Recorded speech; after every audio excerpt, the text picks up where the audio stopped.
Hai semuanya, selamat datang di channel ini lagi. Bagaimana kabar kalian semua? Semoga sehat selalu ya, amin. Pada video kali ini, admin melanjutkan spoiler Sordinda Event episode 129. Namun sebelum lanjut, jangan lupa untuk like, comment, and subscribe ya, agar tidak ketinggalan notifikasi seputar Donghua dan dukung channel ini. Kalau udah, mari kita langsung saja. Dari sini kita bisa melihat bahwa Yevan tidak pernah menyangka akan berada dalam krisis hidup dan mati, tepat setelah membunuh Raja Peng bersayap emas sebelum dapat beristirahat. Seseorang menyerang Yevan dari kegelapan dengan berbagai serangan sengit dan tajam menggunakan pisau dapur.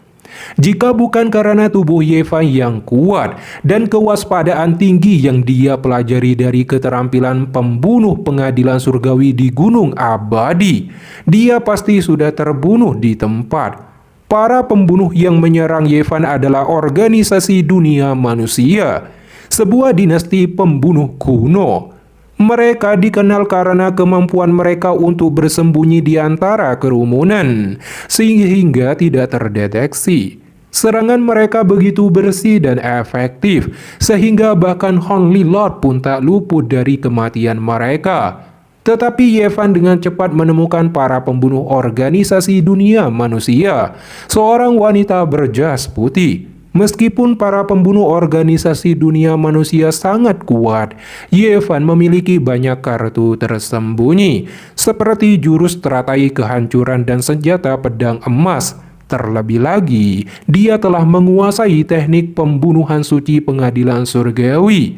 Dia sama sekali tak terpengaruh oleh mereka, dan setelah beberapa pertukaran kekuatan, Yevan mengalahkan mereka dengan telak. Dari sini kita dapat melihat bahwa Yevan telah membunuh anggota pembunuh dari organisasi dunia manusia. Sementara penguasa suci klan Angin yang merasa sangat tidak adil bagi Yevan untuk melakukan pembunuhan di wilayahnya.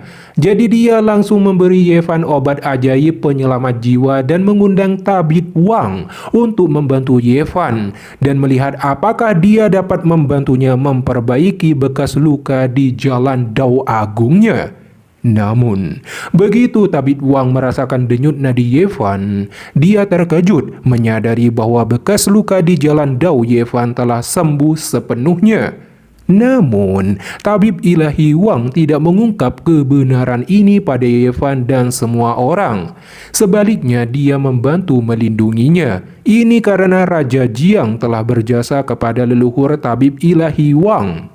Oleh karena itu, tabib ilahi Wang mengucapkan bahwa waktu Yevan hampir habis dan dia hanya bisa bertahan hidup dengan menghentikan kultivasinya sendiri.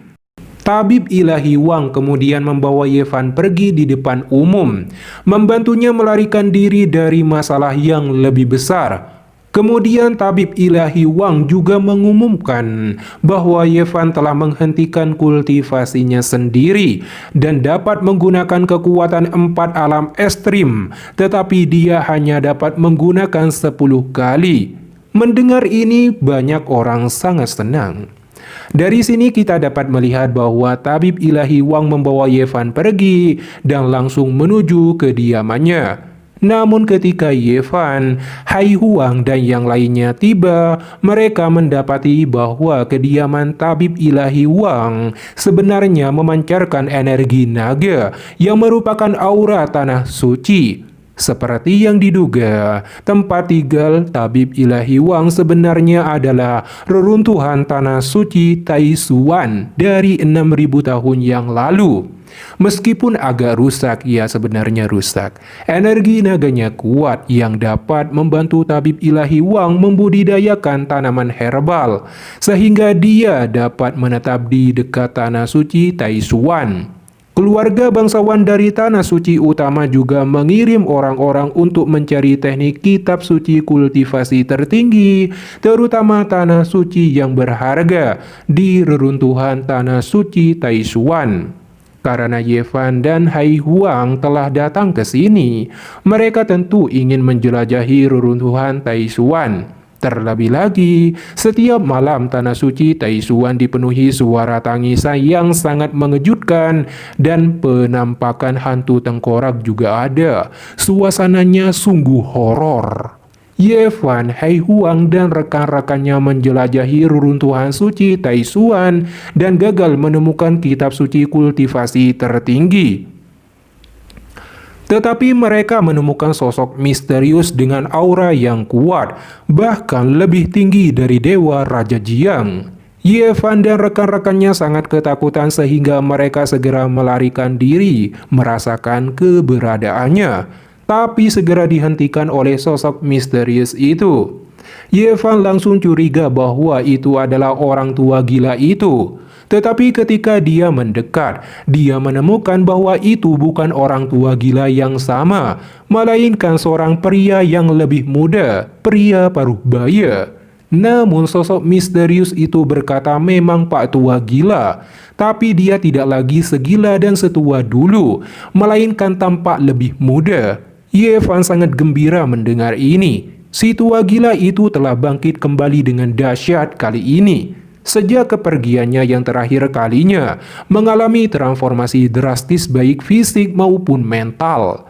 Pihak resminya juga tanpa ragu mengeluarkan biaya dan langsung menciptakan model baru untuk Pak Tua gila itu. Dia terlihat mengenakan jubah abu-abu berbahan linian dengan fitur wajahnya yang tertutup tudung. Meskipun tidak terlihat jelas, dia berambut hitam, berjanggut hitam, dan berwajah tegas. Meskipun sedikit berubah dalam hidupnya, dia memberikan kesan dominan dan sikap tegas kepada orang-orang. Secara keseluruhan, dia tetap sangat tampan dan memberi kesan misterius. Dari sini kita juga menemukan bahwa ketika Dr. Wang membawa Ye Fan dan yang lainnya kembali, dia juga menemukan bahwa Sionanam berbeda. Setelah membaca buku-buku kuno, dia menemukan bahwa Sionanan telah ada sejak zaman kuno dan merupakan bayi dewa. Ye Fan dan yang lainnya dipenuhi keterkejutan mendengar identitas Sionana yang sebenarnya. Jadi ketika Ye Fan, Hai Huang, dan Sionana sedang menerobos masuk ke reruntuhan Taishuan, mereka kebetulan bertemu dengan Pak Tua gila itu. Pak Tua gila itu tidak tertarik pada Ye Fan, Hai Huang, dan yang lainnya, tetapi justru tertarik pada Sionanan.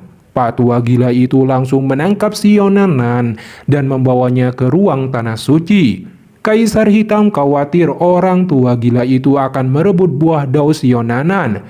Tetapi tanpa diduga, Pak Tua gila itu memberi Sionanan kesempatan besar. Pak Tua gila itu memperbaiki semua luka tersembunyi Sionanan dan sepenuhnya mengintegrasikan batu dewa 7 warna ke dahi Sionanan, memungkinkan Sionanan untuk tidak lagi melupakan ingatannya dan akhirnya mulai berkultivasi dan akan menjadi sangat kuat.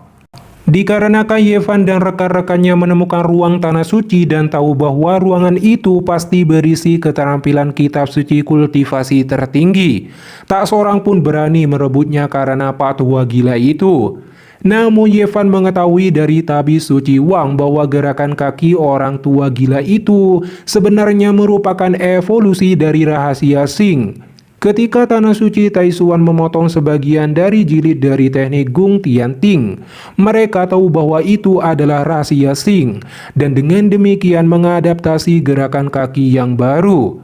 Ye Fan secara khusus mengirim kesan pada Pak Tua gila itu, memberitahunya bahwa salah satu dari 9 rahasia, yaitu Xing, berada di tanah tebing suci. Pesan ini langsung menyentuh hati Pak Tua gila itu. Akhirnya Pak Tua gila itu memutuskan untuk menemani Ye Fan bekerja sama ke tebing suci untuk mencuri rahasia Xing. Berikutnya Ye Fan dan si tua gila itu akan langsung melakukan menakut-nakuti tempat-tempat suci utama seperti iblis di malam hari.